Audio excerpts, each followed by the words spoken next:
Pernah nggak sih kalian ngerasa kayak gini? Baru banget terima gaji, tapi baru lewat seminggu, kalian buka M-Banking dan mikir, loh, kok sisanya tinggal segini? Perasaan belum belanja yang aneh-aneh. Begini, dulu pas gaji kita masih 3 juta, kita bisa makan, bisa bayar kos, bahkan masih bisa nongkrong tipis-tipis. Tapi sekarang, pas gaji udah naik jadi 7 juta atau 10 juta, kok rasanya malah makin sesek. Bukannya makin kaya, kita malah makin sering ngitung hari nungguin tanggal 25 bulan depan. Kalian gak sendirian. Ini bukan karena kalian kurang beruntung. Ini karena kalian sedang diserang oleh penyakit yang gak kelihatan, tapi mematikan buat masa depan kalian. Namanya lifestyle creep. Nama saya Budi, dan saya menghabiskan terlalu banyak waktu untuk memikirkan kenapa orang-orang yang kerja keras setiap hari justru makin jauh dari kata kaya. Jika Anda adalah seseorang yang merasa terjebak dalam siklus gaji cuma numpang lewat dan ingin tahu cara menghentikan kebocoran halus di dompet Anda, pastikan untuk menekan tombol berlangganan dan beri video ini jempol jika ini membantu Anda.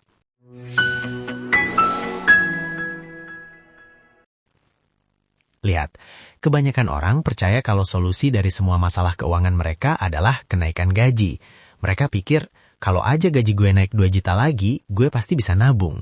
Tapi, jujur ya, itu bohong. Inilah yang tidak disadari kebanyakan orang. Masalah keuangan kita jarang sekali soal berapa banyak yang masuk, tapi soal seberapa cepat kita menaikkan standar hidup saat uang itu datang. Berdasarkan survei dari beberapa lembaga finansial di Indonesia, hampir 70% pekerja kelas menengah kita hidup dari gaji ke gaji atau paycheck to paycheck. Yang lebih gila lagi, banyak orang yang gajinya di atas 15 juta justru punya hutang kartu kredit lebih besar dibanding mereka yang gajinya 5 juta. Kenapa? Karena saat pendapatan naik, gengsi kita naik lebih cepat. Disinilah letaknya yang benar-benar menarik. Secara psikologis, otak kita itu didesain untuk beradaptasi dengan kenyamanan. Ini disebut hedonic adaptation. Ingat nggak pas pertama kali dapat kerja? Bisa beli kopi Starling di pinggir jalan aja udah seneng banget. Terus gaji naik. Kalian mulai ngerasa pantes beli kopi di mall yang harganya 50.000. Awalnya itu terasa kayak kemewahan, tapi sebulan kemudian itu jadi kebutuhan standar. Kalian nggak lagi ngerasa, wah, tapi kalau nggak beli, kalian ngerasa ada yang kurang. Sekarang Anda mungkin berpikir, loh Mas Budi, kan saya udah kerja keras, masa nggak boleh nikmatin hasil sendiri? Masa mau pelit terus? Dengerin saya baik-baik, saya nggak nyuruh kalian hidup menderita, tapi kalian harus paham bedanya antara menikmati hidup dan mengejar validasi dari orang lain. Kebanyakan lifestyle creep itu dipicu oleh keinginan untuk kelihatan sukses di mata tetangga atau teman kantor, padahal saldo ATM kalian lagi nangis. Mari kita pakai matematika nyata. Kita nggak usah pakai angka dolar yang ribet, kita pakai rupiah. Bayangkan si A gajinya naik dari 5 juta ke 7 juta. Ada selisih 2 juta rupiah per bulan. Inilah yang biasanya terjadi. Ganti HB pakai cicilan 500.000 rupiah per bulan.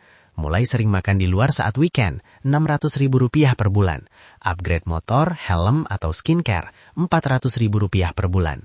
Langganan Netflix, Spotify dan gym yang jarang didatengin 300.000 rupiah per bulan. Kopi kekinian harian 200.000 rupiah per bulan. Totalnya pas 2 juta rupiah. Selisih kenaikan gajinya habis total. Si A merasa dia tetap biasa-biasa aja, padahal dia baru saja membuang kesempatan emas. Analogi mudahnya gini, bayangkan kalian punya ember bocor. Bukannya nambal bocornya, kalian malah nambah debit airnya. Apa embernya bakal penuh? Nggak akan. Kalian cuma bakal makin capek jagain ember itu. Jadi, gimana cara ngelawan penyakit ini? Inilah langkah-langkah yang harus kalian lakukan sekarang juga. Aturan 50%.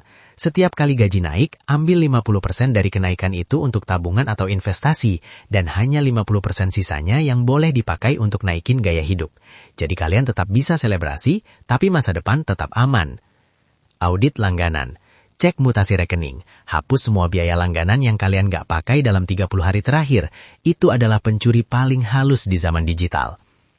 Tunda 48 jam. Pengen beli sepatu baru? Tunggu 2 hari. Kalau setelah 2 hari kalian masih mikirin itu dan memang butuh, silakan. Biasanya keinginan impulsif itu hilang setelah 48 jam.